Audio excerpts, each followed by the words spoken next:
మన ప్రభువును రక్షకుడైన యేసుక్రీస్తు వారి అతి శ్రేష్టమైన నామమునకు మహిమ కలుగును గాక. రెండు చేతుల పైకెత్తి దేవునికి స్తోత్రం చెప్దాం.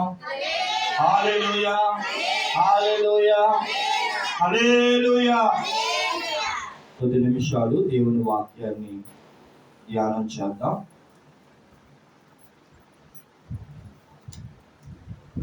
ఆమోసు గ్రంథము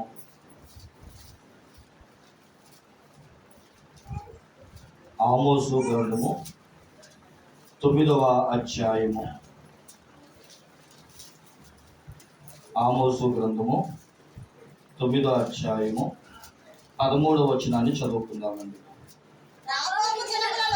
రాబోవు దినములలో కోయువారు దున్నువారు వెంటనే వత్తురు, విత్తనము చల్లువారి వెంటనే ద్రాక్ష పండు తొక్కువారు వత్తురు.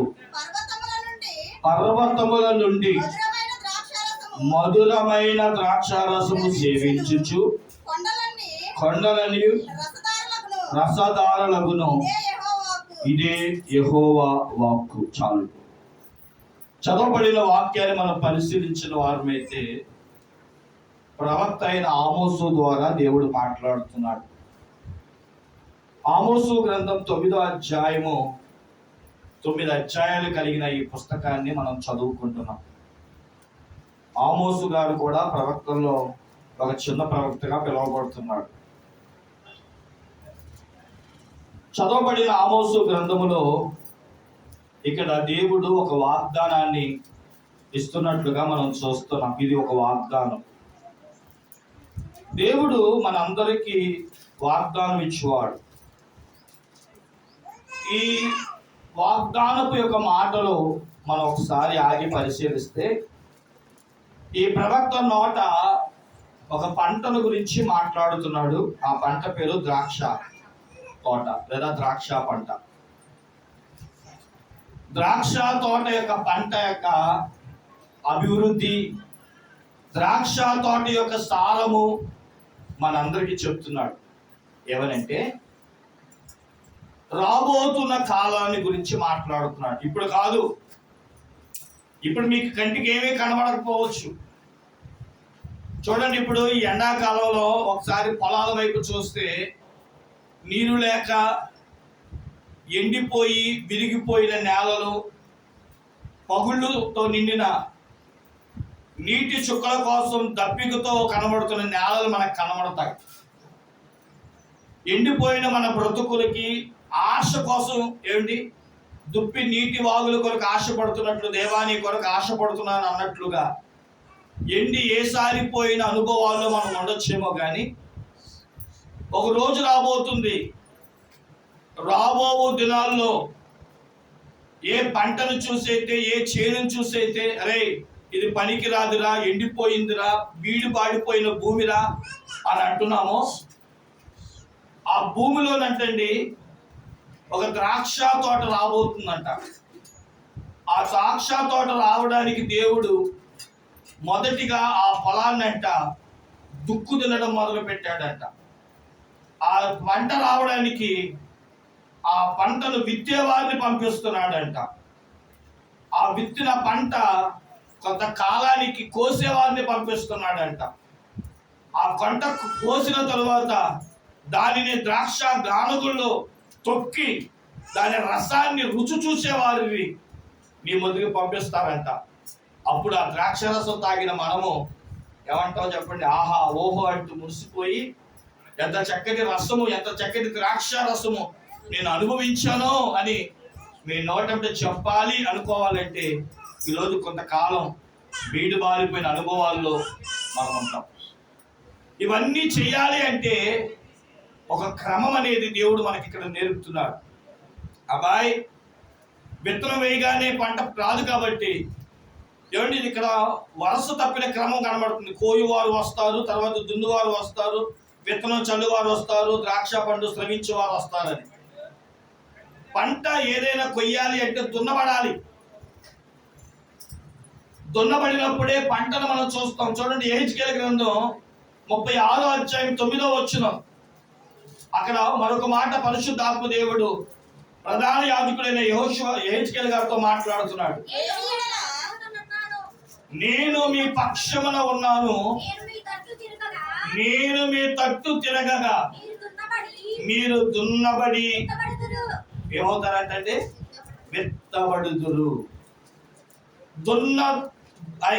దుక్కు దున్నకపోతే, చేనుకు దున్నకపోతే అందులో రాళ్ళు పంటను పాడు చేస్తాయి.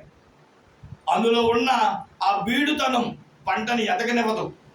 కాబట్టి పంట చేతికి రావాలి అంటే, పంటలు ఎవరి ఒక శ్రేష్టకరమైన పంటలు మనం చూడాలి అంటే నేల ఇవ్వాలంట, దున్నబడాలి. నేల దున్నబడినప్పుడే ఒక శ్రేష్టమైన పంట, నేలను దున్నబడినప్పుడే ఆ పంటకు ఒక దీవెన, ఆ పంట యొక్క సమృద్ధి మనం చూడగలుగుతాం. కీర్తనకారుడు కూడా 22వ కీర్తన 1వ వచనంలో మాట అంటాడు చూడండి. కీర్తన గ్రంథం 22:1. నా దేవా నా దేవా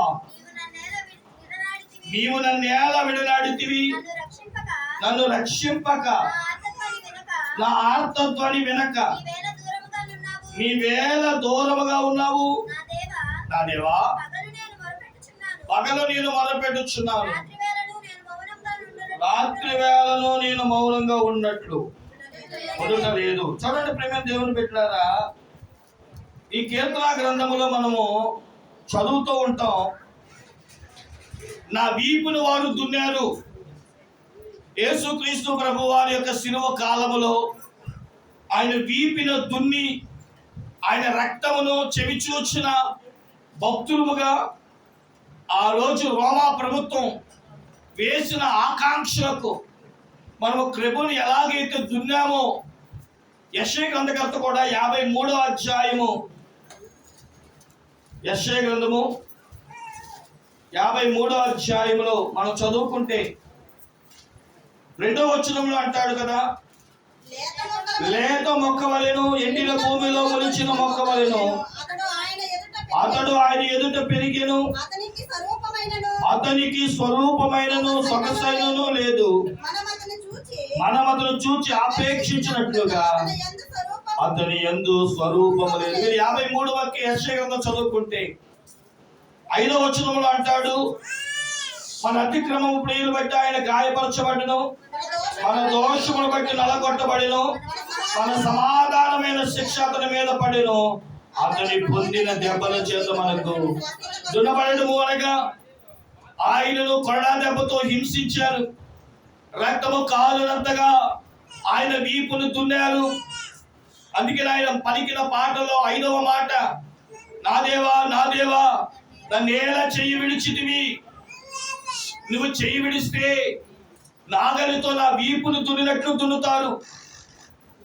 ఎందుకు ఆయనను దున్నారు అనగా ఎందుకు ఆయన కొరడాతో కొట్టారు, ఆయన రక్తమును కార్చారు అంటే ఆయన రక్తదారంలో నుంచి ఏమండి ఒక పరిశుద్ధమైన పంట అనగా సార్వత్రికమైన సంఘముగా పరిశుద్ధ జనముగా మనం రావాలి అంటే ఆయన వీపును దున్నాలి. అలాగే ప్రభువైన యేసుక్రీస్తు వారి రోజు మాట్లాడుతున్నారు, ఒక పంట శ్రేష్టకరముగా రావాలంటే నేల ఏమవ్వాలంటే దున్నబడాలి. మత్తయి సువార్త 13వ అధ్యాయంలో 7 ఉపమానాలు ఉంటాయి. అందులో మొదటి ఉపమానము విత్తువాని ఉపమానం గురించి చెబుతూ ఒక ఆయనంట ఆ యొక్క పంటలో లేదా ఆ యొక్క పొలంలో విత్తనాలు విత్తుకుంటూ వెళ్ళాడు. బైబిల్ చెప్తుంది ఆ విత్తనాలు విత్తినప్పుడంట మొదటి విత్తనాలు త్రోవ పక్కన పడ్డాయి, పిచ్చుకలు చెట్టుకుపోయినాయి.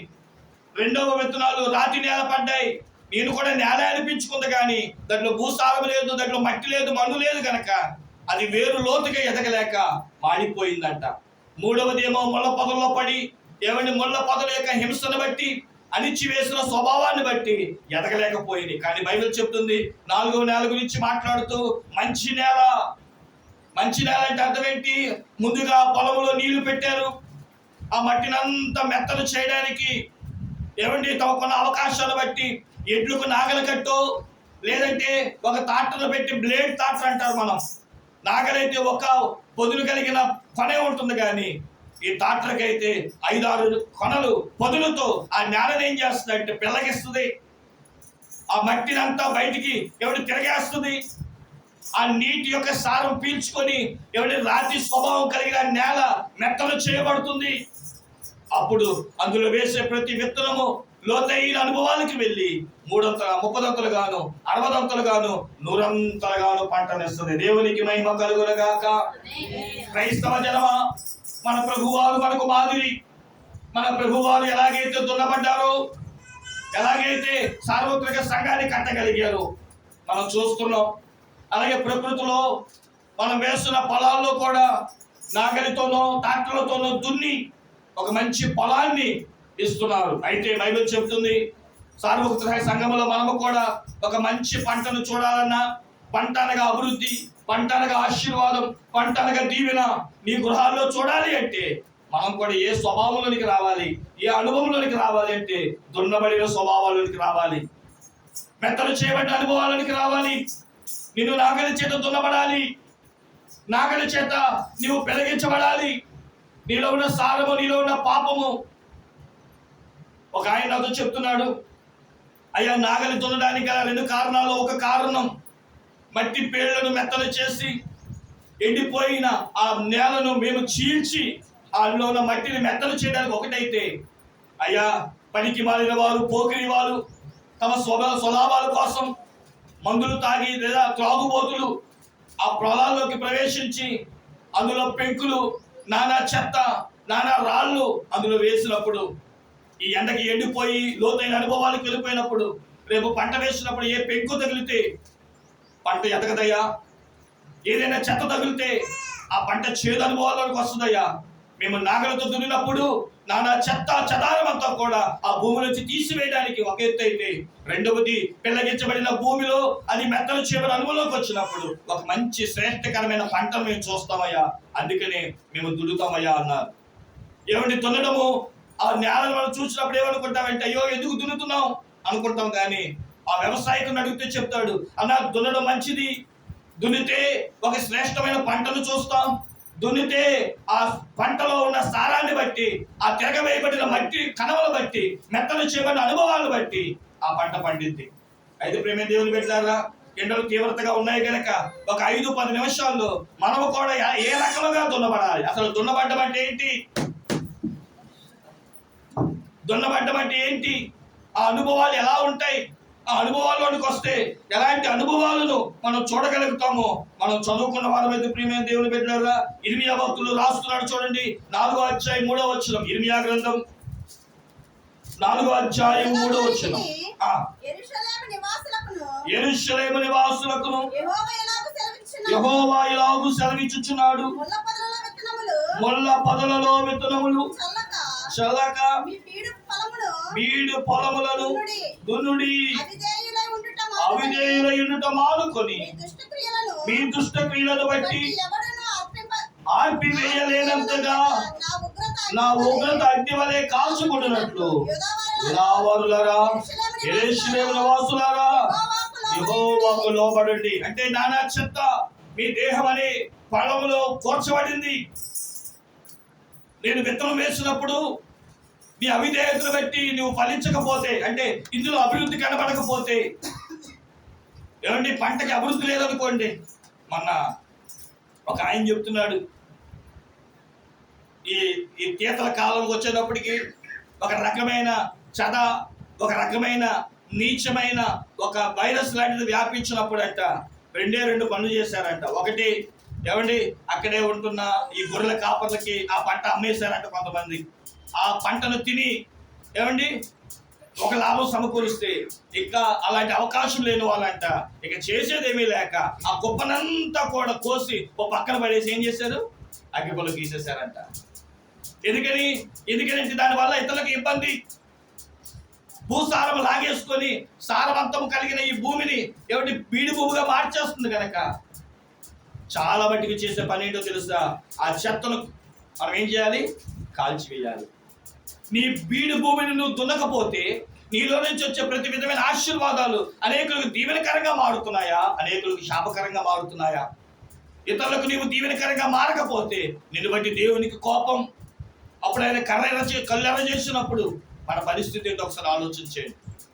కాబట్టి ఈ దేహము అనే ఈ హృదయం అనే బీడు భూమిని మనం దున్నాలని బైబిల్ చెప్తుంది. అలాగే మొదటి కొరింథీయులకు రాసిన పత్రిక 9వ అధ్యాయం 10వ వచనంలో కూడా పౌలు భక్తుడు కొరింథీ సంఘానికి మాటలు చెప్తున్నాడు.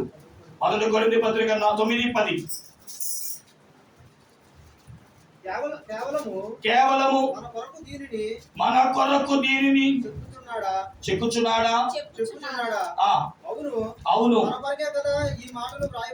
మన కొరకే కదా ఈ మాటలు రాయబడెను. ఎలయనగా దున్నువాడు ఆశతో దున్నవలెను, కళ్ళము తొక్కించువాడు మట్టిలో పంటలో పాలు పొందినను ఆశతో తొక్కించాలి. నా దేవుడు ఆశతో నిన్ను దున్నుతున్నప్పుడు, ఆయన విత్తనము వేస్తున్నప్పుడు ఒక ఆశ నీ మీద పెట్టుకున్నాడంట. ఆ ఆశ ఏంటయ్యా అంటే నువ్వు 100 ఫలం పండించాలి. విత్తనము కలిగిన కాపు, విత్తనము కలిగిన పంటలు మనమందరము కూడా ఫలించినట్లు మన దేవుడు మనను ఆశతో దున్నును గాక. ప్రేమ దేవుని బిడ్డలారా, ఇప్పుడు దాకా మనం ఒక మాట చెప్పుకుంటూ వచ్చాం. ఏమండి, పొలం కాబట్టి దున్నాం, ఫలము కాబట్టి దున్నబడ్డాం, ఫలము కాబట్టి దున్నాలి. మన యేసయ్య కొరడాతో ఆయన దున్నబడ్డాడని చెప్పాం కదండి. మరి నాలో పంట రావాలంటే నాలో దున్నవలసినవి ఏంటి? లేదా దున్నడం వలన ఏ స్వభావాలు ఒక వ్యక్తి జీవితంలోకి వస్తాయో కొన్ని ఉదాహరణల చేత ఒక 3 మాటలు చెప్పి నేను త్వరగా ముగిస్తాను. చదవండి, మొదటి అనుభవంలోనికి వెళ్తున్నాం. ప్రతి ఒక్కరు బైబిల్ తెలిసి మొదటి రాజుల గ్రంథము 19వ అధ్యాయాన్ని మనం తెచ్చిపెట్టుకుంటే మనకు అక్కడ 2 దైవజనులు కనబడతారు. మొదటి రాజుల గ్రంథము 19వ అధ్యాయములో దైవజనుడైన ఏలియా అనే భక్తుడు కనబడినప్పుడు దేవుడు ఆ భక్తుడిని వాడుకున్న విధానమును మనం చూస్తాం. గిలాతు వాడు ఆహాబుతో మాట్లాడాడు. 3.5 సంవత్సరాలు వర్షము కురవకూడదని. ఏమండి, సారేపాత విధవరాల చేత పోషించబడ్డాడు. కాపుల చేత కొంతకాలం పోషించబడి తర్వాత సారేపాత విధవరాల చేత పోషించబడ్డాడు. తర్వాత ప్రియమైన దేవుని బిడ్డలారా, 18వ అధ్యాయంలో కర్మేలు పర్వతం మీద గొప్ప కార్యము చేసి యెహోవాయే దేవుడు అని చెప్పి 450 మంది బయలు ప్రవక్తను చంపినవాడు. అరచేత మేఘము చేత 3.5 సంవత్సరాలు కరువును తీర్చిన వాడు. యెజబేలు చెప్పిన మాటకి భయపడి 19వ అధ్యాయంలో ప్రియమైన చచ్చిపోదాం అనుకున్నాడు. దేవుడు అతనికి ఒక పని అప్పగించాడు. లేచి నిలబడము, అప్పము తిని బలము తెచ్చుకోవడము, 40 దినాలు ప్రయాణం ఉందని చెప్పి అతన్ని వాడుకున్నట్లుగా మనం చూస్తున్నాం. అయితే దేవుడు అతను వాడుకుంటున్న సమయంలో మనం 19వ అధ్యాయం 19వ వచనం కాడి నుంచి చదువుకుంటే ఏలియా అతడి నుండి పోయిన తరువాత అతనికి షాపాతు కుమారుడైన ఎలీషా కనబడెను. అతడు తన ముందరనున్న 12 అరకల ఎడ్ల చేత దుక్కు దున్నించుచు 12వ అరకను తాను తోలుచుండెను. ఏలియా అతను చేరబోయి తన దుప్పటి అతని మీద వేయగా అతను ఎడ్లను విడిచి ఏలియా వెంట పరిగెత్తి నేను పోయిన తల్లిదండ్రులను ముద్దు పెట్టుకొని తిరిగి వచ్చి నిన్ను వెంబడింతునని చెప్పి అతని సెలవెడగగా అతను పోయినమ్ము, నా వలన నీకు నిర్బంధం లేదని చెప్పిన. చాలని ప్రేమ దేవుని బిడ్డలారా, దైవజనుడైన ఏలియాకి దేవుడు సెలవీయగా షాపాతు కుమారుడైన ఎలీషాను మనం చూస్తాం. ఈ ఎలీషాని దేవుడు అన్నాడు, సేవకు పిలువు, ఈ ఎలీషాని నీ శిష్యులుగా చేసుకో, ఇతని ద్వారా అద్భుతాలు చేయబోతున్నాను. ఆ షాపాతు కుమారుడైన ఎలీషా నా సేవకు ఉపయోగపడతాడని చెప్పినప్పుడు దైవజనుడైన ఏలియా తన దుప్పటిని తీసి ఏమండి ఖాళీగా ఉన్న వ్యక్తి మీద వేయలా. బైబిల్ సెలవిస్తుంది, ఈ ఎలీషానంట ఆ దైవజనుడు లేదా ఆ ఏలియా గారు ఎలీషా దగ్గరికి వెళ్ళేటప్పుడు అంట ఎలీషా గారు ఒక పెద్ద పనిలో ఉన్నారంట. ఏంటంటే ఆయన చేసే పని అంటే వ్యవసాయము దున్నుతున్నాడు. ఆయన దున్నుతున్న వ్యవసాయము ఎంతండి అనంటే ప్రియమైన దేవుని బిడ్డలారా, చాలాసార్లు మీరు అలా చెప్తే అర్థం చేసుకుంటే మీకు అర్థమవుతుంది. 1 ఎకరం దున్నాలి అంటే 1 జత ఎడ్లు సరిపోతాయి, 1 అరక సరిపోతుంది. కానీ 12 24 ఎడ్లతో 12 అరకలంట దున్నుతున్నాడంట. అలాగా తన వ్యవసాయాన్ని 12వ అరకను దున్నుతుండగా, అంటే ఎన్ని ఎకరాలు? ఉదాహరణగా 12 ఎకరాలు ఇంచుమించు అనుకోవచ్చు. ఉదాహరణగా అనుకుందాం, 24 ఎడ్ల చేత 12 అరకల చేత అతడు ఒకేసారి ఆ ఆ దున్నుతున్నాడంట. వెంటనే ఆ దున్నుతున్న ఆ వ్యక్తి మీద అనగా ఎలీషా మీదకి దైవజనుడైన ఏలియా దుప్పటి కప్పబడింది. దేవునికి మహిమ కలుగును గాక. ప్రియమైన దేవుని బిడ్డలారా, ఇందులో నుంచి మనం తెలుసుకోవాల్సిన ఒక ఆధ్యాత్మికమైన విషయం ఏంటయ్యా అంటే, నువ్వు దున్నబడాలి అంటే అర్థమేంటో తెలుసా? దేవుని పిలుపు అందుకోవాలి. దేవుడు ఖాళీగా ఉన్న వాడిని పిలవడు. దేవుడు నిర్లక్ష్య స్వభావంతో ఉన్న వాడిని వాడుకోడు. మీరు బైబిల్ గ్రంథం అంతా చదవండి. దేవుడు వాడుకోవాలి అంటే పనిలో శ్రద్ధ ఉండాలి. దేవుడు వాడుకోవాలి అంటే దేవుడు పని చేసేవాడే ఉండాలి. దేవుడు పని చేసేవాడిని వాడుకుంటాడు. మీరు అనుకుంటా ఉంటారు కదా, పని చేసేవాడికి ఎక్కువ పని చెప్తున్నాడు అంటే నిజమే. పని చేయని వాడికి కూలి ఇవ్వడం వేస్ట్. పని చేయని వాడికి ఏమండి అవకాశం ఇవ్వము. పని చేయని వాడికి పని చెప్పము. మరి ఎవరికి పని చెప్తామంటే పని చేసేవాడికి దేవుడు పనిని అప్పగిస్తాడు. మనము కూడా ఒక పని చేయాలి. ఏంటా పని అంటే, ఇదిగో దైవజనుడైన ఎలీషా దుక్కు దున్నుతున్నాడు, పంటను పండిస్తున్నాడు, దున్నుతున్నాడు పంటను సిద్ధపరచడానికి. అతడు నాగలి చేత 12 అరకలించెను దున్నుతుండగా బైబిల్ చెప్తుంది అతడు దేవుని పిలుపును పొందుకున్నాడు. దేవునికి మహిమ కలుగును గాక. ఆ పిలుపు అతన్ని దైవజనుడిగా లేపింది. ఆ పిలుపు అతని ప్రవక్తగా లేపింది. ఆ పిలుపు అతన్ని తన సేవకుడు కంటే, తన సహోదరుడి కంటే, తన గురువు గారి కంటే 14 కార్యాలు చేయడానికి దైవజనుడైన ఎలీషా తన పనిలో వాడబడినట్లుగా మనం చూస్తున్నాం. ఈరోజు వాక్యం వింటున్న ప్రియ సహోదరి సహోదరుడా, ఈరోజు సేవ పేరు చెప్పి అనేకులు లెగుస్తున్నారు. నేను అంటాను, దేవుని పిలుపు ఉందా? దేవుని స్వరం ఉందా? దేవుని ప్రత్యక్షత ఉందా? నువ్వు సేవకుడు అవ్వాలి అంటే దేవుని పిలుపు ఉండాలి, దేవుని ప్రత్యక్షత ఉండాలి. దేవుని స్వరము విని నేను పిలుపు పొందానండి, నేను దేవుడు నన్ను పిలిచానండి అని చెప్పుకుంటే నో డౌట్ దేవుడు పిలిస్తే దేవుడే పని అప్పగిస్తాడు. దేవునికి మహిమ కలుగును గాక. పిలిచిన వాడిని ఊరకనే పెట్టుకోరుగా. ఎవరి పనికి పిలిచావు, ఊరికలో కూర్చోరానికి పిలిచానంటావా? పనికి పిలిచిన వాడికి పని అప్పగిస్తాడు దేవుడు. నా పని దేవుని స్వార్థ ప్రకటించడం. సమయం అనక అసమయం అనక దేవుని వాక్యాన్ని సిద్ధపరిచి నా పిలిపేంటో నేను తెలుసుకున్నాను. అందుకని ప్రియమైన దేవుని బిడ్డలారా, ఖాళీ దొరికిందంటే దేవుని వాక్యాలను సిద్ధపరచుకుంటూ దేవుని వాక్యాలను ఏమంటే అనుదిన మన్నాగా ప్రతిరోజు దేవుని వాక్యాన్ని అందిస్తున్నాం. నా తోటి సేవకులు మేము కూడా రోజు వాక్యం చెప్పాలండి అని ట్రై చేస్తున్నారు, కానీ చేయలేకపోతున్నారంటే వాళ్ళు అంటున్నారు మీరు అలా చేస్తున్నారండి అని. నేనంటాను అది నా పిలుపు. దేవుడు నన్ను ఒక సందర్భానికి పిలుచుకున్నాడు. 2017లో మొదలు పెట్టా అనుదినం అన్నా. ఎన్నో సంవత్సరం ఇది? 2017 అంటే 7వ సంవత్సరం. 7 సంవత్సరాల నుండి 8వ సంవత్సరం ఇంచుమించు 2900 పైగా ప్రసంగాలను, ప్రతిరోజు దేవుని సందేశాలను ప్రతి ఒక్కరికి వినిపింపచేస్తూ శ్రమనక ఒక ఆయన అంటూ ఉంటాడు, ఎప్పుడు చూసినా మీ వాక్యాలను వినాలని ఉంటుందండి, అలా ఎలా సిద్ధపరుస్తున్నారండి? నేను అంటాను, ప్రభు సన్నిధానం మీద కూర్చోవడం, నాకు వాక్యాలు ఒకవేళ తట్టకపోతే భక్తులు యొక్క వాక్యాలు వింటా. సమయం అనక అసమయం అనక అవకాశం ఉన్నప్పుడల్లా కూడా నేను వాక్యాలు వింటానండి. నేను కూడా వాక్యాలు వింటాను, నేను కూడా వాక్యాలను నేర్చుకుంటాను. ఎందుకంటే నాకు లేని జ్ఞానం ఆ భక్తుల ద్వారా దేవుడు మాట్లాడుతాడేమో అని ఆశ. మనటి కాలమందు నా స్నేహితుడు ఒక ఆయన చెప్తున్నాడు, పాస్టర్ గారు మీరు ఈరోజు వాక్యం చెప్పాలండి అన్నారు. మన సేవకుల్లో ఒక ఆయన, మన సేవకుల సదస్సు జరిగింది ఇక్కడ మన బాలయేసయ్య గారి దగ్గర. వెంటనే ఉన్న పాటున ఒక దైవజనుడు ప్రెసిడెంట్ అయ్యారు అన్నారు, ఏస్కేల్ గారు ఈరోజు మీరు వాక్యం చెప్పాలండి అని. అప్పటికప్పుడే 15 గంటల వాక్యం సిద్ధపరచాలంటే అయుద్దా? నేను ఏ పుస్తకం పట్టుకెళ్ళా. వెంటనే దేవుడిని సన్నిధానంలో ప్రార్థన చేసుకున్నా, ప్రభువా నువ్వు చెప్పకపోతే ఈరోజు నేను బలహీన అయిపోతాను ప్రభువా అని. వెంటనే ప్రేమ దేవుని బిడ్డలారా, క్రమము లేని జీవితం ఎలా ఉంటుందో సేవకుల మధ్య చెప్పాల్సి వచ్చినప్పుడు 4 రకాలైన క్రమాల గురించి చెప్పా. సంఘానికి ఒక క్రమం ఉంది, సేవకుడికి ఒక క్రమం ఉంది. మందిర క్రమం అనేది సేవకుడికి సంఘానికి ఉంది అని చెప్పాను. మందస్సము క్రమం ఉంది, మందస్సం మోసేవాడికి ఒక క్రమం ఉంది, భుజాల మీద మోయాలి. సేవకుడు దేవుడి సేవ ఎలా చేయాలో చెప్పాను.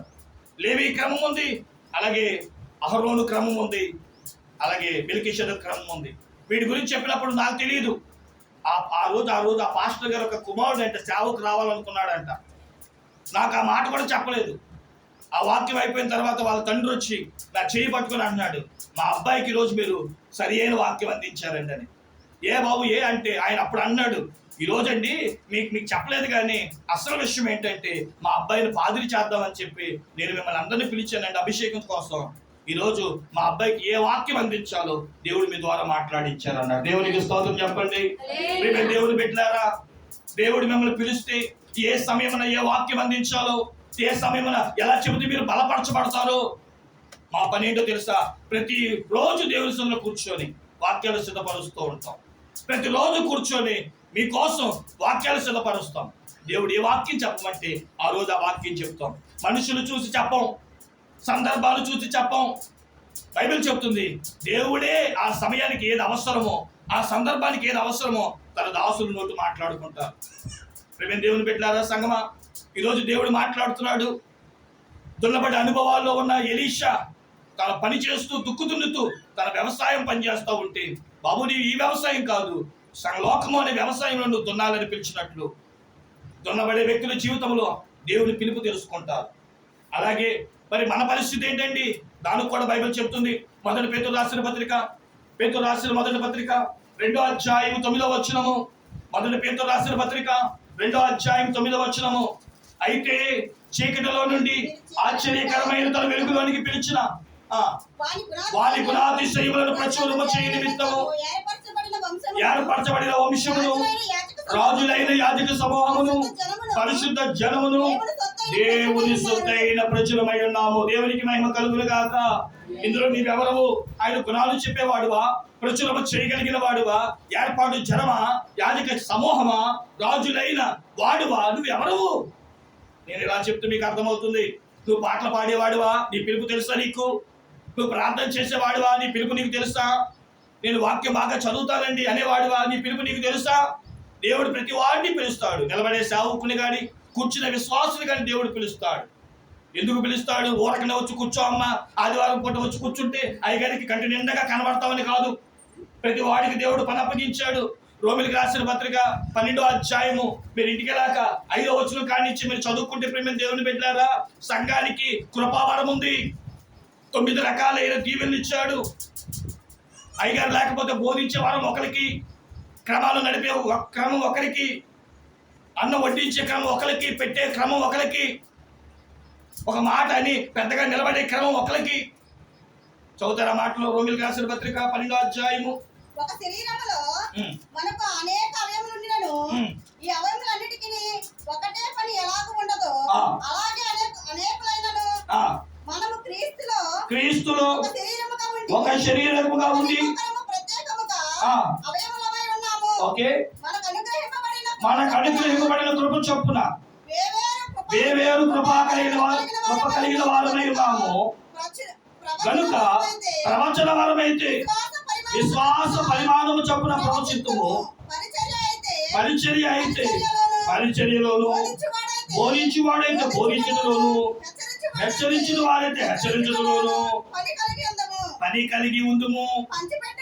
పంచిపెట్టువాడు పరిశుద్ధ మనసుతోను, పై విచారణ చేయవాడు జాగ్రత్తతోను, కరుణించువాడు సంతోషముతోను. చూడండి ప్రియమైన దేవుని బిడ్డలారా, మీరు 7 నుంచి 9 వచనాలు చదువుకోండి. 9 రకాలైన కృపావరాలతో దేవుడు చెప్పాడు. దేవుడి మందిరంలో కొంతమందిని చీపిరి కట్ట పట్టుకునేవాడిగా చేస్తాడు, కొంతమందిని పరదాలు ఎత్తేవాడిగా, కొంతమందిని ప్రియమైన దేవుని బిడ్డలారా ఒక క్రమాన్ని కూర్చోబెట్టి టైగర్ లేరు మనమే నడుపుకుందాం అని బాధ్యత కాదు కొంతమందికి ఇస్తారు. కొంతమంది సంఘ పెద్దలుగా నిలబడి ఇగో మనకి వచ్చిన కానుకల ద్వారా మనం ఈ పని చేద్దాం, దైవజనులు మనకు పని అప్పగించాడు కాబట్టి దీన్ని ఇంత ఖర్చు పెడదామని కొంచెం వయసు పెరిగిన వారైతే వయసును బట్టి ఎవరి బాధ్యతగా ఒక పక్క కుటుంబాన్ని ఎలాగైతే నడుపుతారో సంఘాలను కూడా అలాగే నడుపుతూ అయ్యగారు ఈ కానుక వచ్చింది ఈ పని చేద్దాం అనుకుంటున్నాను అంటూ ఎవరి సంఘంలో బాధ్యతలు చేసేవారు కొంతమంది, పాటలు పాడేవారు కొంతమంది, క్రమాలు చెప్పేవారు కొంతమంది, వాక్యాన్ని అయ్యగారు లేకపోతే ఎవరి 4 మాటలు చెప్పేవారిని కొంతమంది, వడ్డించేవారిని కొంతమంది, ప్రేమతో బుద్ధి చెప్పేవారిని కొంతమంది. మరి ఈరోజు నువ్వు ఏ పిలుపు పొందుకున్నావు? నీ పిలుపు నీకు అర్థమవుతుందా? నువ్వు దున్నబడిన వాడివైతే ఈ పాటికే దేవుని ఆత్మ అనే దుప్పటి నీ మీదకి రావాలి కదా. ఆ పిలుపేటో నీకు అర్థం కావాలి కదా. నువ్వు సంస్థాన్ని విడిచిపెట్టి నీ పిలుపుకు తగిన జీవితం నువ్వు జీవించాలి కదా. మరి దున్నబడ్డావా? మెత్తన చేయబడ్డావా? ఇంకా దేవుని పిలుపును అందుకోలేక కఠినమైన నేల వలె మార్చబడ్డావా? ఒకసారి ఆలోచించి. దున్నడు అనగా ప్రియమైన దేవుని బిడ్డలారా ప్రభు కొరకు సమర్పణ. మరి దేవుని సంఘములో నీ సమర్పణ ఏంటి? దేవుడు నిన్ను ఎందుకు నిలబెట్టాడు? ప్రకటన గ్రంథం 2వ అధ్యాయంలో అంటాడు కొంతమందిని అంటే దేవుని సంఘములో స్తంభాలుగా నిలబెట్టాడట. అంటే అర్థం ఏంటి? స్తంభము ఏమిటి? మందిరానికి స్తంభం ఎంత ఆధారమో ఆ భక్తులు, ఆ వ్యక్తులు సంఘానికి, మందిరానికి అంత ఆధారం. వాళ్ళే ఇచ్చేవాళ్ళు, వాళ్ళే పంచిపెట్టేవాళ్ళు. మందిరం జరుగుతుందంటే కొంతమందిని ప్రియమైన దేవుని పెట్టారా స్తంభాలుగా నిలబెట్టారు. నేను ఆ పేర్లు, ఆ వివరణ చెప్పను కానీ చూడండి, ఉదాహరణగా కొంతమంది ఉంటారండి ఎంత దాతృమూర్తులో. ఈ కార్యక్రమం అంటే గుప్పులు తెలుస్తారు, ఆ కార్యక్రమం అంటే గుప్పులు తెలుస్తారు, అదంటే గుప్పులు తెలుస్తారు. చిరాకు పడరు. దేవుడి పని, దేవుడి బాధ్యత నేను ఇవ్వాలి అని ఏమిటి? ఒక ప్రేమ, ఒక అనురాగం. కారణమే తెలుసా? వాళ్ళకి తెలుసు దేవుడు నన్ను ఇక్కడ ఎందుకు నిలబెట్టాడు. వాళ్ళకి తెలుసు దేవుడు నన్ను ఇక్కడ నిలబెట్టింది. నేను ఈ పనిలో దేవుడు నాకు అప్పగించిన పని నేను చేయాలి. పని చేయకపోతే ఏమంటారు? పని చేయని వాడికి జీతం రాదు. పని చేయకపోతే సోమరి అని పిలుస్తారు. మరి ఈరోజు ఈ ఆదివారం నీ పని ఏం చేసావు దేవుని మందిరం? అసలు నీ పని ఏంటో నీకు తెలియాలి కదా. అది తెలియాలంటే నీ పనిలో నువ్వు శ్రద్ధగా ఉండాలి. ఈరోజు ఒక పని చేద్దామా? మోకరించి, ప్రభువా దేవుని మందిరంలో నా పని ఏంటి? నాతో మాట్లాడు, నాకు చెప్పు, నా పని ఏంటో నేను తెలుసుకోవాలని ఈరోజైనా ప్రార్థన చేస్తారా? దేవుడు నన్ను ఎందుకు ఈ మందిరం నిలబెట్టాడు? కూర్చోడానిక? అటు ఇటు తిరగడానిక? లేదే. ప్రతి వాడికి ఒక పని ఉంది. నిలబడి నేను వాక్యం చెప్పాలి, ఇది నా పని. పాటలు పాడాలి, అది మీ పని. క్రమాలు చెప్పాలి, అది మీ పని. ఎవరి పని దేవుడు వాళ్ళకి అప్పగించాడు. పని తెలుసుకున్నవాడు పని చేస్తాడు. మరి నీ పని ఏంటో నువ్వు తెలుసుకో. దేవుడి పనిలో దీవెన పొందుకుందువుగాక. రెండో పని ఏంటో చూద్దాం ప్రియమైన వాళ్ళారా. మొదటిగా దున్నడము దేన్ని సూచిస్తుందంటే పిలుపును సూచిస్తుంది. రెండవది చూసిన వారం అయితే యెషయా గ్రంథము 28వ అధ్యాయం 24వ వచనం. యెషయా గ్రంథము 28:24. దున్నువాడు విత్తుటకు నిత్యము తన పొలము దున్నునా, అతడు దుక్కి పిల్లలు నిత్యము బదలగొట్టినా, అతడు నేల చదును చేసిన తరువాత నల్ల జీలకర్ర చల్లును, తెల్ల జీలకర్ర చల్లును, గోధుమలు వరుసగా విత్తును, ఎవరను తాను ఏర్పరిచిన చేనులో చల్లును, దాని అంచున మిరప మొలకలు వేయును కదా. వాని దేవుడే తగిన క్రమము వానికి నేర్పి ఉన్నాడు. వాని దేవుడే తగిన క్రమమును వాడికి నేర్పి ఉన్నాడు. చూడండి ప్రియమైన దేవుని బిడ్డలారా, దేవుడు ఒక క్రమబద్ధమైన పని చేస్తున్నాడు. ఏంటా పని? మరొకసారి మనం చదువుతున్నాం చూడండి. దున్నువాడు విత్తుటకు నిత్యము తన పొలము దున్నునా, అతడు దుక్కి పిల్లలు నిత్యము బద్దలు కొట్టునా, అతడు నేల సదును చేసిన తరువాత. చూడండి అక్కడ ఏమని రాయబడిందంటే, దుక్కిది దేనికి? ఇప్పుడు పొలాన్ని దున్నేది దేనికండి? పంట వేయడానికి. ఆ పంట వేయాలంటే నేల ఎలా ఉండాలి? చదును చేయబడాలి, మెత్తం చేయబడాలి. అప్పుడు ఆ వ్యక్తి చేసే పని ఏంటో తెలుసా? ఆ నేలలో నెట్ట చేయబెట్టి తనకి డౌట్ వచ్చిన ప్రతి చోట ఏమంటాడు చూడండి, ఆ నేల మట్టి గడ్డలు తీసుకొని నలుపు చూస్తాడు. కొన్ని గడ్డలాగే ఉంటాయి, కానీ అందులో గాజు పెంకులు, ముళ్ళ పెంకులు కనబడతాయి. అప్పుడు అతను ఏం చేస్తాడంటే ఆ వ్యవసాయకులు ఆ యొక్క దుక్కు పేర్లు అంటే రాతి గడ్డలు వాటిని ఏం చేస్తుంటే మెత్తం చేస్తాడు. లేదు పనికి రాలేదనుకోండి, ఆ రాళ్ళను ఏరి పడేస్తాడు. ఇది దేనికి చూపిస్తుందంటే పరిశుద్ధ జీవితాన్ని చూపిస్తుంది. దుక్కు తినడము అంటే ఈ అంతరంగములో ఏవేవి రాళ్ళు వంటి స్వభావంగా ఉన్నాయి. మనం తెలుసుకే హెచ్కేల్ గ్రంథం 36:26 అంటాడు, నీ రాతి స్వభావాన్ని తీసివేస్తాను, మాంసపు మెత్తని స్వభావంగా నేను మారుస్తాను. ఎందుకని? ఈ హృదయం రాతి హృదయాన్ని గురించి ఇర్మియా గ్రంథం 17వ అధ్యాయంలో చెప్తాడు. హృదయం అంటే మోసకరమైనది, ఘోరమైన వ్యాధి కలిగినది కనుక ఈ ఘోరమైన హృదయాన్ని అంట ఎవరి ప్రతి వ్యక్తి చేసుకునే పని ఏంటో తెలుసా? ఇందులో ఉన్న రాళ్ళను ఏరుతాడంట. నిజంగా చెప్పండి, ఎంతమంది క్రైస్తవ జీవితంలో ఉదయం ప్రార్థనే కానివ్వండి, సాయంకాలం ప్రార్థనే కానివ్వండి, నా హృదయాల గురించి, నా మనసుల గురించి, నా ఆలోచన గురించి నేను ప్రార్థన చేసుకుంటున్నానండి, దేవుడి దగ్గర కన్నీళ్లు కారుస్తున్నానండి, నా హృదయాన్ని నేను నలగొట్టుకుంటున్నానండి, నా శరీరాన్ని నేను నలగొట్టుకుంటున్నానండి, దున్నుకుంటున్నానండి అని చెప్పేవాళ్ళు ఉన్నారా? మొదటి కొరింథీయులకు రాసిన పత్రిక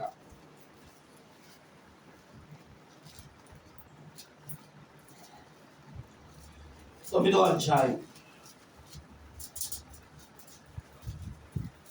26-27 వచనాలు. కాబట్టి నేను గురి చూడని వాళ్ళ వరే పరిగెత్తు వాడును కాను.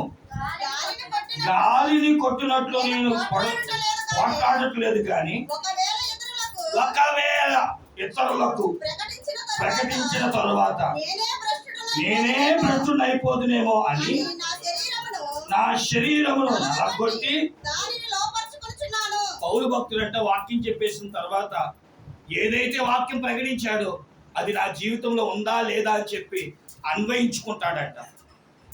ఒకవేళ తాను దేవుడు మాట్లాడేసిన తర్వాత అయ్యో ఇందులో నేను కూడా సరిగ్గా లేను కదా అనుకుంటే దాన్ని అంట సరి చేసుకుంటాడంట.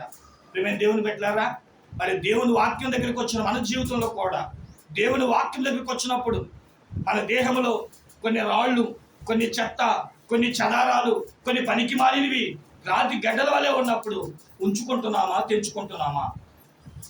కొలస్సీలకు రాసిన పత్రిక 3వ అధ్యాయము 5వ వచనం చదువుకుంటే, కొలస్సీ పత్రిక 3:5. కావున భూమి మీదనున్న మీ మీ అవయవములు అనగా జారత్వము, అపవిత్రత, కామాతురత, దురాశ, విగ్రహారాధన, ధనాపేక్షను కొన్ని ఉన్నాయి. ఉంచొద్దు, చంపి అంటే తీసి పడి. ఇంకొన్ని ఉన్నాయంట ఆలోచన. వాటి వలన దేవుని ఉగ్రత అవిధేయుల మీదకి వచ్చును. పూర్వము వారి మధ్య జీవించినప్పుడు మీరును వీటిని అనుసరించి నడుచుకుంటిరి. ఇప్పుడైతే మీరు కోపము, ఆగ్రహము, దుష్టత్వము, దూషణ, మీ నోట బూతులు అను వీటిని విసర్జించుడి. కొన్ని తీసేయాలి, కొన్ని వంచేయాలి, కొన్నిటిని ధరించుకోవాలి. మొదటిదేమో ఒక మొక్కను చూపిస్తూ ఈ మొక్క ఉండకూడదు, చంపేయండి అంటే తీసేయండి అన్నాడు. ఇంకొక మొక్కను చూపిస్తున్నాడు, స్వభావాలు, దీన్ని వంచేయండి అన్నాడు. 10-12 వచనాలు చదువుకుంటే దాన్ని ఉంచుకోండి అన్నాడు. చాలండి, అది ఇంటికి చదువుకోండి. కాబట్టి ప్రియమైన దేవుని పెట్టారా, దుఃఖ దున్నేది రాళ్ళను ఉంచడానికి కాదు, రాళ్ళను ఏర్పడి వేస్తే ఒక శ్రేష్టకరమైన పంటను మనం చూస్తాం. అలాగే బైబిల్ చెప్తుంది, మొదటి దున్నడం అంటే అర్థం ఏంటంటే దేవుని పిలిపేంటో తెలుసుకో. రెండవది ఎప్పటికప్పుడు నీ హృదయాన్ని శుద్ధి చేసుకో. ఒక దున్నేటప్పుడు రాళ్ళు తగలచ్చు, దున్నేటప్పుడు పెంకులు తగలచ్చు, దున్నేటప్పుడు నానా బీభత్సమైన చదారాలు తగలచ్చు. పొలానికి అవి ఉంచుకుంటే పంట సరిగ్గా రాదు. అలాగే నీలో ఉండకూడని ఉంచుకుంటే భక్తిలోను దేవుని రాజ్యంలోను అడుగు పెట్టలేము. కనుక దున్నడం అంటే మనం సరి చేసుకోవడమే, దున్నడం అంటే మనం పరీక్షించుకోవడమే. నేను అదే చెప్తున్నాను ప్రతిరోజు, అయ్యా నీ పరలోక రాజ్యానికి రావడానికి నేను అర్హుడినేనా అని ఎంతమంది ప్రార్థన చేసుకుంటున్నాం. చాలా మంది అంటారు, బాప్తిజం తీసుకున్నాను కదండి, నన్ను ఎప్పుడు ఆపలేడు. దేనికి? పరలోకానికి. బాప్తిజం తీసుకుంటే పరలోకానికి వెళ్తామని ఎవరు చెప్పారు? బాప్తిజం అనేది టికెట్. బస్సుకి టికెట్ తీసుకుంటాం, రైలుకి టికెట్ తీసుకుంటాం, ఫ్లైట్ టికెట్ తీసుకుంటాం. టికెట్ తీసుకున్నంత మాత్రాన్ని వెళ్ళిపోతామా? చేయాల్సిన ప్రయాణం ఉంది. ప్రయాణాల్లో ఆటుపోట్లు ఉంటాయి, ప్రయాణ మార్గంలో ఇబ్బందులు ఉంటాయి. సరి అయిన ప్రయాణికుడే సరి అయిన గమ్యానికి చేరుతాడు. ఎక్కేటప్పుడు బస్సులు కూడా సరిగ్గా చూసుకోవాలి. ఏ బస్సు పడితే ఆ బస్సు ఎక్కితే ఏమంటే ఎటీకాని ప్రయాణం అయిపోతాం. కాబట్టి ప్రేమ దేవుని పెట్టారా, భక్తి జీవితం ఎంత జాగ్రత్త అంటే ఒక బస్సు ప్రయాణం లాంటిదే. వచ్చిన బస్సు అలా ఎక్కకూడదు. ఏ బస్సు ఆ యొక్క గమ్యానికి చేరుస్తుందో ఆ బస్సును వెతుక్కోవాలి. సీటు దొరకచ్చు, దొరకపోవచ్చు, ఇబ్బందులు ఉంటాయి, నిలబడాల్సిన పరిస్థితులు ఉంటాయి, ఎత్తు పల్లాలు ఉంటాయి, రోడ్డు పరిస్థితులు ఉంటాయి. అన్నిటికీ సిద్ధపడగలిగిన వాడే ప్రయాణాన్ని కొనసాగుతున్నట్లు నీ జీవితంలో ఉండకూడని కొన్ని ఉంటాయి. ఏంటంటే పద్దాక పాస్టర్ గారు పాపాన్ని గురించి చెప్తారు. చెప్పాలి, చెప్పకపోతే నశించిపోతాం. ఖండించకపోతే ఏమండి మిమ్మల్ని బ్రతిమలాడుకుంటూ కూర్చుంటే పరలోకానికి చేర్చబడం. ఒక వ్యక్తిని సిద్ధపాటు చేస్తేనే, తయారు చేస్తేనే, ప్రభు కొరకు నిలబడితేనే దేవుని రాజ్యానికి వారసులం అవుతాం. దేవునికి స్తోత్రం చెప్పండి. దున్నడము పిలుపును చూపిస్తుంది, దున్నడము పరిశుద్ధతను చూపిస్తుంది. మనం దున్నుకొని పరిశుద్ధపరచుకోవాలి. ప్రతిరోజు ప్రార్థన చేసుకోవాలి, ప్రభువా నాలో ఏమైనా పాపం ఉంటే నాకు చెప్పండి, దాన్ని నేను సరి చేసుకుంటాను. పాపం లేని వ్యక్తిగా నీకు కనబడాలి. నీ ఎదుట నిలబడినప్పుడు పాపము లేని వ్యక్తిగా నేను ఉండాలి. దున్నుకోండి, కన్నీళ్లతో దున్నండి, వ్యాధులతో దున్నండి, దేవుడు మన పరిశుద్ధపరుస్తాడు. ఇక మూడో మాట చెప్పి నేను ముగించేస్తాను. మత్తయి సువార్త 24వ అధ్యాయం 20వ వచనం, ఆఖరి మాట, చివరి మాట. మత్తయి సువార్త 24:20. అప్పుడు మహాశ్రమ కలుగును కనుక మీరు పారిపోవట చలికాలమందైనను విశ్రాంతి దినమందైనను సంభవింపకుండవలెనని ప్రార్థించుడి. లోకారంభము నుండి ఇప్పటి వరకును అట్టి శ్రమ కలగలేదు, ఇక ఎప్పుడునూ కలగబోదు. మత్తయి సువార్త 24:40 సారీ. ఆ కాలమున ఇద్దరు పొలములో ఉందురు, ఒకడు తీసుకొనబడుదురు, ఒకడు విడిచిపెట్టబడును. ఇద్దరు పొలాల్లో ఉన్నారంటండి. సారీ, నాది తప్పు. ఓకే, ఇద్దరు పొలాల్లో ఉన్నారంటండి. ఒక ఆయన అంటే ఇద్దరు పొలం దున్నుతున్నారు.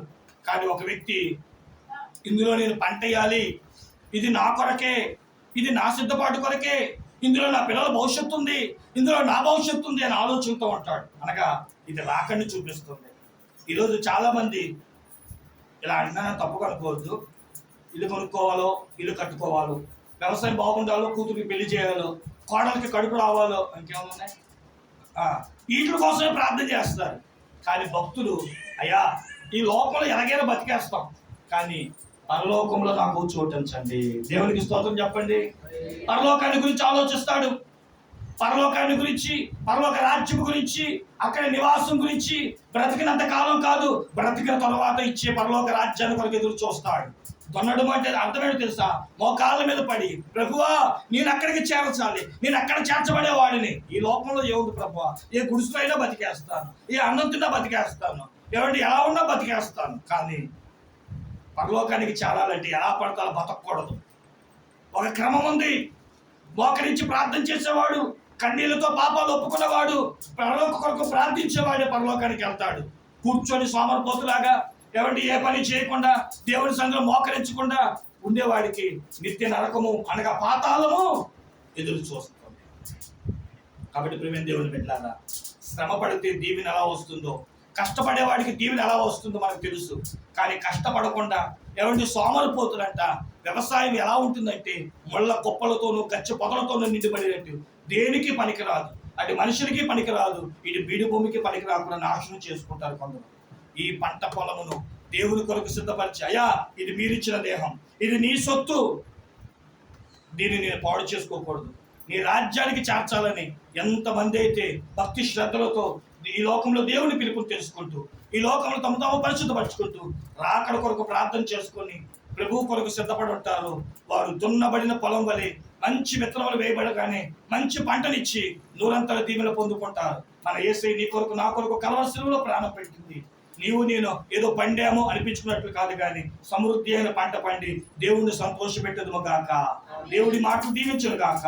అందుకే ప్రభు మన కొరకు మరణించాడు. మనసు తిరిగిన వాడైతే, నేను దున్నబడాలి అనే అనుభవం కలిగిన వారు అయితే రండి దేవుడి సన్నిధానమందు మోకాళ్ళ మీద పడి కన్నీళ్లతో ప్రభు సన్నిధానమందు పశ్చాత్తాపలమై ప్రభు సన్నిధానమందు ప్రార్థన చేసుకుందాం.